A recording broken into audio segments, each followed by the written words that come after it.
या चाळींचा रिडेव्हलपमेंटचा प्रश्न आहे. मराठी माणसाला घर मिळालं पाहिजे. मराठी माणूस हा मुंबईच्या बाहेर फेकला गेला, कल्याण, अंबरनाथ, पनवेल पर्यंत फेकला गेलाय. हाच प्रश्न ज्यावेळेस फडणवीसांकडे जातो, फडणवीस हे एका मिनिटात तो प्रश्न सॉल्व्ह करतात. आणि हे फडणवीस स्वतः बोलले, 1 मिनिटात म्हणजे काय जादूचं बटन नाहीये. बीडीडी चाळींचा जो प्रश्न आहे तो फडणवीसांनी मुळीच केला नाहीये. मग कोणी केला तो? बीडीडी चाळीचा प्रश्न माननीय पक्षप्रमुख उद्धवजी होते मुख्यमंत्री तेव्हा झाले. हे काय सांगतात? पण आता हे सगळे फुटले, हे सगळं मराठी मतांचंच विभाजन आहे. याच्यामध्ये तिसऱ्याला फायदा झाला तर नाही होणार हो. तुम्ही कशाला वाईट चिंता, शुभचिंता हो. मला बघा, मी नगरसेवक म्हणून गेले सातत्याने काम करते. माझ्या पक्षप्रमुखांनी माझ्यावर विश्वास टाकला, पुन्हा मला उमेदवारी दिली. यांना कशाला मिरच्या लागायला पाहिजेत? सगळे फेरीवाले, सगळे मराठी माणूस धंदा करत नाही असं म्हटलं जातं, पण इथं मराठी माणूस धंदा करतो. त्याला तिथं अधिकृत गाळे मिळाले पाहिजेत, अधिकृत स्टॉल मिळाले पाहिजेत. तुम्ही महापौर होत्या, तुमच्याकडे सांगा ना, आपण तुमच्याकडे धोरण, फेरीवाला धोरण कुणाकडे आहे? आपण तुम्ही महापौर होते इथे, राज्यात तुमचं सरकार होतं, मधल्या काळात तुमचं सरकार होतं. आमचं सरकार होतं, तुम्हाला तेवढंच दिसतं. आमचं सरकार होतं, कोविड आला ते नाही का दिसत? पण तिथं पार्किंग नाहीये. पार्किंग सगळे रस्त्यावर केली जातं, बरोबर आहे. त्याचा त्रास असा होतोय की उद्या आग लागली तर तिथं फायर ब्रिगेडची गाडी जाऊ शकत नाही, अँब्युलन्स जाऊ शकत नाही. पण त्याचा प्रश्न कसा सॉल्व्ह करणार? हो, ऐका, आता तुम्हाला वाटतं माहिती नाही, बहुतेक महापालिकेत नवीन असेल. काही लोक शरीरानं तिकडे आहेत पण मनानं मशाली बरोबर आहेत. आपण असं पण असेल ना, काही शरीरानं तुमच्या बरोबर, मनानं दुसरीकडे. तुम्ही मातोश्री जाणार नाही, महापौरपद मिळावं म्हणून जाणार नाही परत? हा माझा प्रश्न, हा तो नंतरचा आहे. तुम्ही पण मला विचारणार आहे. मुंबई महापालिकेच्या निवडणुका तोंडावर आहे. परवा दिवशी मतदान आहे आणि त्याच्यानंतर मतमोजणी आहे. मुंबई महापालिकेवर झेंडा फडकवण्याचा निर्धार उद्धव बाळासाहेब ठाकरे शिवसेनेने केला आहे. आणि माझ्यासोबत आहेत शिवसेनेच्या माजी महापौर, मुंबईच्या माजी महापौर श्रद्धा जाधव. मी शिवडी मतदारसंघात आहे. आणि शिवडीचं वातावरण कसं आहे, काय वाटतं यावेळेस, काय हवा कुणाची? आमचीच, उद्धव बाळासाहेब ठाकरेंची, शिवसेनेचीच हवा आहे. आणि आता अख्ख्या महापालिकेत ठाकरे बंधूंची हवा आहे. ठाकरे बंधूंची हवा आहे. हा पूर्ण मतदारसंघ हा मराठी माणसाचा मतदारसंघ आहे. तर तुम्हाला वाटतं मराठी माणसांचे प्रश्न, तुम्ही महापौर होते, 75,000 कोटींचं बजेट आहे महापालिकेचं, या मतदारसंघांचे प्रश्न सुटलेत? सुटलेत ना, बघा, सगळेच प्रश्न सुटले नाहीयेत. काही प्रश्न राहिले देखील आहेत, कारण त्याला वेगवेगळी तांत्रिक कारण आहेत. पण मी महापौर असताना सातत्याने माझ्या प्रभागातल्या लोकांचे प्रश्न सोडवण्याचा प्रयत्न केलेलाच आहे. पण त्याशिवाय अख्ख्या मुंबई शहराचे पण जे काही प्रश्न होते त्याला सुद्धा हात घातलेला आहे. म्हणजे आता तुम्हाला हे माहिती आहे ना, हे कोस्टल रोडचं वगैरे दाखवत आहेत, तेव्हा माननीय आमचे पक्षप्रमुख उद्धवसाहेब ठाकरे ह्या कोस्टल रोडच्या संदर्भात किंवा अटल सेतूच्या संदर्भात तेव्हा महापौर बंगल्यावरती तेव्हा बैठका होत होत्या. आणि त्यानंतर त्या सगळ्या कामाला सुरुवात झाली, आता उद्घाटन झाले. हा झाला प्रश्न संपूर्ण मुंबई शहराचा किंवा मोठ्या. पण आपण जर प्रभागाचं म्हणाल तर प्रभागातले सुद्धा कित्येक प्रश्न मी माझ्या त्या कालावधीमध्ये सोडवले, किंवा नगरसेविका असताना सुद्धा. म्हणजे त्यासाठी काही महापौरच व्हायला पाहिजे असं काही नाही. पण मला एक सांगा, तुम्ही कोस्टल रोड झाला, सगळ्या गोष्टी झाल्या, तुम्ही ज्या मतदारसंघातून निवडून येता, हा शिवडीचा मतदारसंघ आहे. इथं राहणारा माणूस हा मध्यमवर्गीय आहे. आज मी या चाळीमध्ये फिरतो. या चाळी माझ्या अंदाजे 40-50 वर्षापूर्वी चाळी आहे, बरोबर आहे. या चाळींचा रिडेव्हलपमेंटचा प्रश्न आहे. मराठी माणसाला घर मिळालं पाहिजे. मराठी माणूस हा मुंबईच्या बाहेर फेकला गेला, कल्याण, अंबरनाथ, पनवेल पर्यंत फेकला गेलाय. त्या इथल्या माणसाला बाहेर जाऊ नये म्हणून तुम्ही काय केलं? म्हणून ह्या चाळीतल्या लोकांचा प्रश्न सुटण्यासाठी, त्यांना त्यांचं घरकुल मिळण्यासाठी ह्या रहिवाशांनी सुद्धा एक बैठक घेतली. पण काय झालं, ही खासगी मालकीची जागा आहे. त्यामुळे जोपर्यंत या जागेचा मालक आम्हाला एनओसी देत नाही तोपर्यंत हा प्रश्न निकालात निघत नाही. आणि दुसरी गोष्ट, आता पागडी पद्धतीच्या ज्या काही इमारती आहेत किंवा चाळी आहेत, तर त्या संदर्भात आमच्या रहिवाशांची बैठक झाली होती त्या मालकासोबत. आणि त्यांनी देखील ठरवलेलं आहे की एखादा विकास चांगला आणून आपण या ठिकाणी रिडेव्हलप करायचं. पण जे काही सध्या धोरण पागडी पद्धतीवरती मालकांनी रहिवाशांच्या विरोधात गेलेले आहेत, जे केंद्रामध्ये आजही पेंडिंग आहे, तर त्याचा जोपर्यंत धोरणात्मक निर्णय होत नाही तोपर्यंत ते करत. आम्ही आता सांगू लोकांनी कन्सेंट द्या, हा विकास आणा, ते आणा, तुम्हाला ह्या पाहिजे, अम्युनिटीज आहेत, पण त्याची कायदेशीर बाबी आहेत त्या पूर्ण होणं गरजेचं नाही. पण हाच प्रश्न ज्यावेळेस फडणवीसांकडे जातो, फडणवीस हे एका मिनिटात तो प्रश्न सॉल्व्ह करतात. आणि हे फडणवीस स्वतः बोलले, 1 मिनिटात म्हणजे काय जादूचं बटन नाहीये. बीडीडी चाळींचा जो प्रश्न आहे तो फडणवीसांनी मुळीच केला नाहीये. मग कोणी केला तो? बीडीडी चाळीचा प्रश्न माननीय पक्षप्रमुख उद्धवजी होते मुख्यमंत्री तेव्हा झाले. हे काय सांगतात? पण फडणवीस तर सांगतायत की बीडीडी चाळींना मुंबईत आम्ही घरं दिले. फडणवीस सांगतात काय, लोकांनी डोळ्यावर पट्टी बांधलेली नाहीये. माननीय पक्षप्रमुख उद्धव साहेब मुख्यमंत्री होते, जितेंद्र आव्हाड साहेब होते, बाळासाहेब थोरात काँग्रेसचे नेते होते. ह्या तिघांच्या जेव्हा बैठका झाल्या ना तेव्हा मी साक्षीदार आहे त्याची. कित्येक बैठकांना मी बीड चाळीची रहिवासी नाहीये, पण मी पक्षाची विभाग प्रमुख म्हणून त्या पक्ष लोकांचं नेतृत्व करत होते. सातत्याने बैठका झाल्या आणि आदित्य साहेब वरळीचे आमदार होते म्हणून पहिला प्रश्न वरळीचा निकाला. वरळीचा निघाल्यानंतर नायगावचा बीडीडी प्रश्न, साईचा प्रश्न निकालात निघाला. हे काय सांगतात खोटारडे? खोटं बोल पण रेटून बोल. पण मला एक सांगा आता, पट्टी नाही बांधले.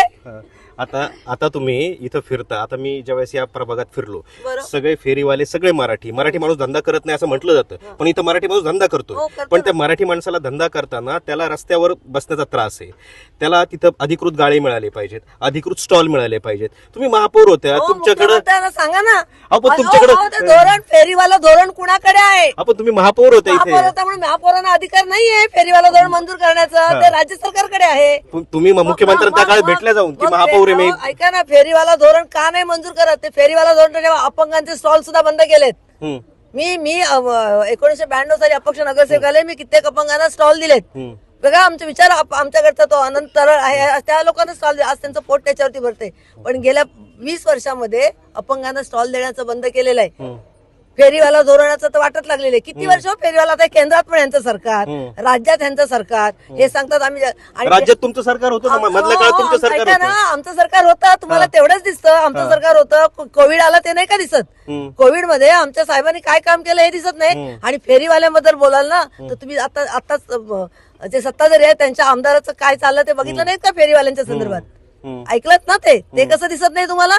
पण आता तुम्ही आता काय करणार? समजा जे फेरीवाले बसताय, तुम्ही जर समजा निवडून आल्या तर तुम्ही काय करणार? निवडून आले तर हे माझे फेरीवाले जे कित्येक वर्ष आहेत त्यांच्याकडे जर महापालिकेच्या ज्या रिसीट असतील, कायदेशीर बाबी असेल तर त्यांना तिथे अधिकृत फेरीवाले म्हणून जाहीर करण्यासाठी मी प्रयत्न करेन. आधी पण होता तुम्ही. हो, पण त्याला धोरण नाही ना.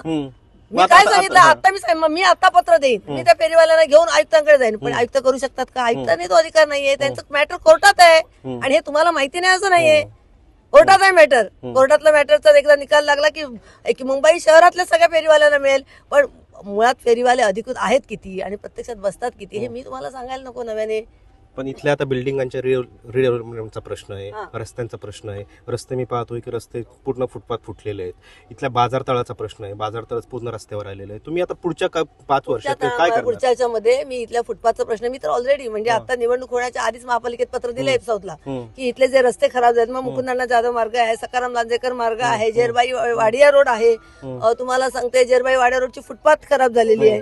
अगदी तो शेतकरी पेट्रोल पंप आहे त्याच्या बाजूला लागणारा जो काही लॅबोरेटरी वगैरे आहे तिथला फुटपाथ खराब झाला. ही सगळी पत्र मी ऑलरेडी दिलेली आहेत की हे फुटपाथ व्हायला पाहिजेत, रस्ते व्हायला पाहिजेत आणि आताच्या ह्या बजेटमध्ये ते महापालिका निवडणुकानंतर करतील. आता या इथं कितीतरी इमारती आहेत ज्या टोलेजंग इमारती आहेत, पण तिथं पार्किंग नाहीये. पार्किंग सगळे रस्त्यावर केली जात आहेत. बरोबर आहे. त्याचा त्रास असा होतोय की उद्या आग लागली तर तिथं फायर ब्रिगेडची गाडी जाऊ शकत नाही, अँब्युलन्स जाऊ शकत नाही.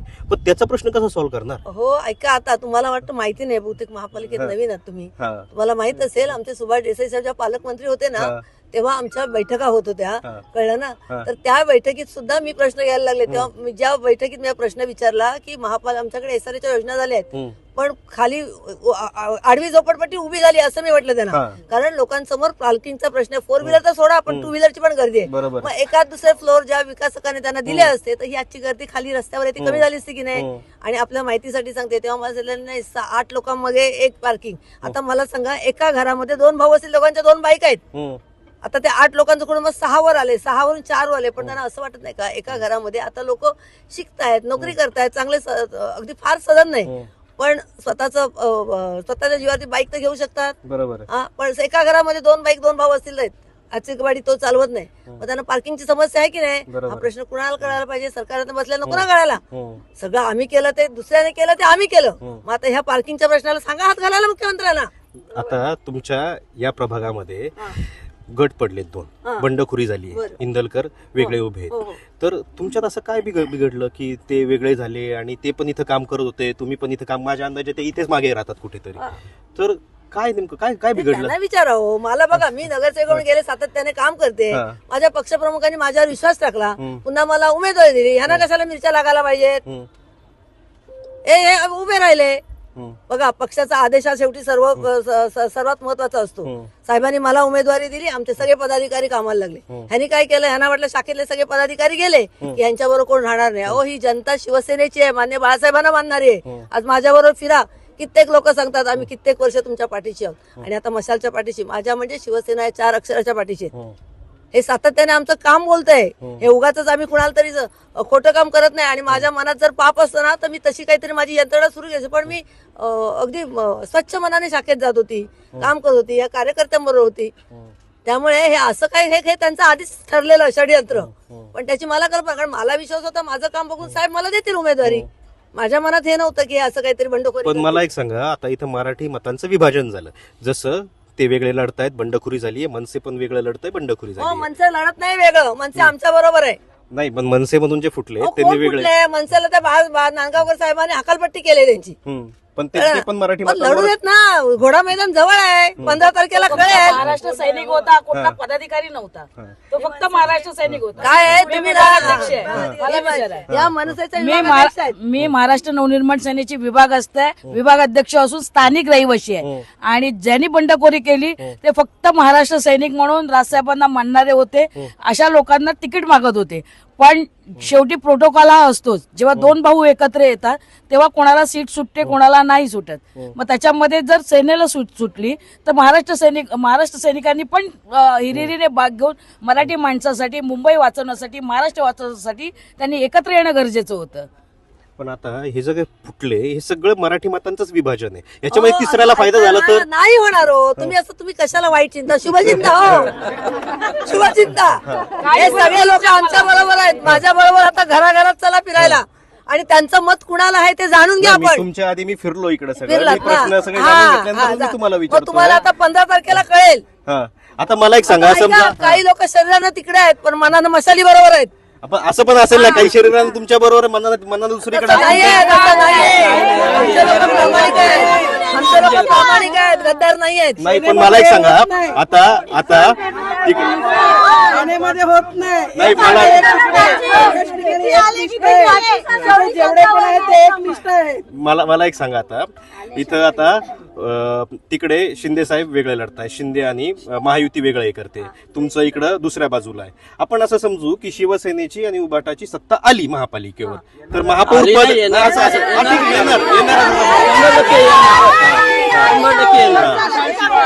तर महापौर पद परत तुम्हाला मिळेल असं वाटतं? ऐका. हे बघा, मी तुम्हाला काय सांगते, मी कालही कुणाला माझी बाईट घेतली तेव्हा सांगितलं, बघा माझ्यासाठी ही महापालिकेची निवडणूक महत्वाची आहे. नाही, पण तुम्ही महापौर होत्या. ऐका हो, माझं पूर्ण ऐकून तर घ्या. नगरसेवक पद हे महत्वाचं आहे, आणि महापौर पद कुणाला द्यायचं हे दोन्ही ठाकरे बंधू ठरवतील. बरं. त्याच्यामुळे आपण आतापासून तुम्ही मातोश्री जाणार नाही, महापौर पद मिळावं म्हणून जाणार नाही परत? हा माझा प्रश्न, हा तो नंतरचा आहे. तुम्ही पण मला विचारणार आहे जायचं की नाही, ते माझे पक्षप्रमुख ठरवतील. श्रद्धा जाधव त्यांची रॅली सुरू आहे, आणि त्याच्यामध्ये त्यांनी जे प्रश्न मांडलेत ते महत्वाचे. सगळे प्रश्न मी विचारण्याचा प्रयत्न केलाय. इथे 2 गट पडले, मनसे पण वेगळा लढतोय, शिवसेनेचे एक गट पडलाय, ते पण वेगळं लढतायत. आणि काय होतं हे आपल्याला 16 तारखेला कळणार आहे.